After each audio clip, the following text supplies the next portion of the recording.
Chapter 2. As Michelle stopped by the office the following morning, she noticed Amber sitting on a chair near the door to the assistant principal's office. Michelle looked from Amber to Daisy, the receptionist at the front desk. Daisy's raised eyebrows acknowledged Amber's predicament as she nodded at Michelle and sighed. Apparently, Amber's reputation was off to a poor start at Magnolia Middle School. Retrieving her mail from her cubby, she headed to class. When first period began, Michelle noticed that Amber was not in the room. "Does anyone know where Amber is?" she asked. "Probably got suspended," one boy remarked. Several students laughed in response. "It's a bit early in the year to be getting suspended," she replied skeptically. "Not for Amber," someone in the back popped off.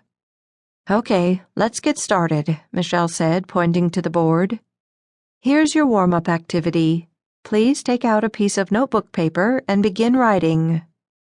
The prompt on the board asked the students to write about their bedrooms. It encouraged them to use as many descriptive words as possible and to be specific. "Paint a picture with your words so I can see your room in my mind," the final sentence read. Michelle watched as most of the students opened backpacks, pulled out binders, removed paper, and began to write. Several nudged others around them to borrow paper or a pencil. Then the room got quiet as they began to write. A few moments later, Amber showed up. She dropped her backpack with a loud thump and slumped down into her desk. "I'm glad you're here, Amber. We're doing a quick write for our warm-up this morning," Michelle added as she pointed to the board. Amber rolled her eyes, tapped the girl next to her, and asked for paper and a pencil, then started to write. A minute later, she raised her hand. "Amber?" "I'm finished." Michelle could feel her irritation rising as Amber stood and strolled to the front of the room. She tossed her assignment on Michelle's desk, turned and slowly sauntered back to her seat. Smiles and uneasy laughter replaced the quiet and focused atmosphere of the room. Michelle glanced down at Amber's paper. "I don't have a bedroom. The end." "Amber, I'd like to see you for a minute after class," she said. Amber shrugged and rolled her eyes. After collecting the warm-up quick writes, Michelle asked the students to clear their desks. She began distributing a pretest for grammar. "This test will not go into the gradebook," she reassured them. "It is a measure of how much you already know, so I can create a plan that will best fill in any gaps. If you finish before the end of the period, you may begin working on your homework for tonight, pages 3 to 4 in the grammar workbooks." Later, when the bell rang and the class poured out of the room, Amber managed to escape with the masses.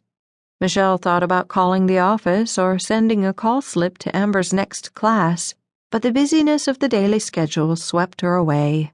It wasn't until the end of the day that she realized she had not addressed Amber's defiant disappearance.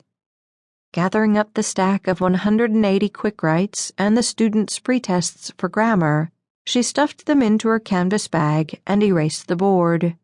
Her cell phone buzzed, and she noticed a text message from Steve.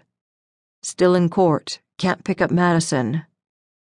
On most days, their close friend Kelly would be getting Maddie at the end of the school day and taking her to their house until Michelle could pick her up. Kelly's little boy Luke was a year and a half older than Madison, and the two little ones, Lucy and Logan, were 4 and 2. But today, Kelly had an appointment, so Steve was planning to pick up Maddie.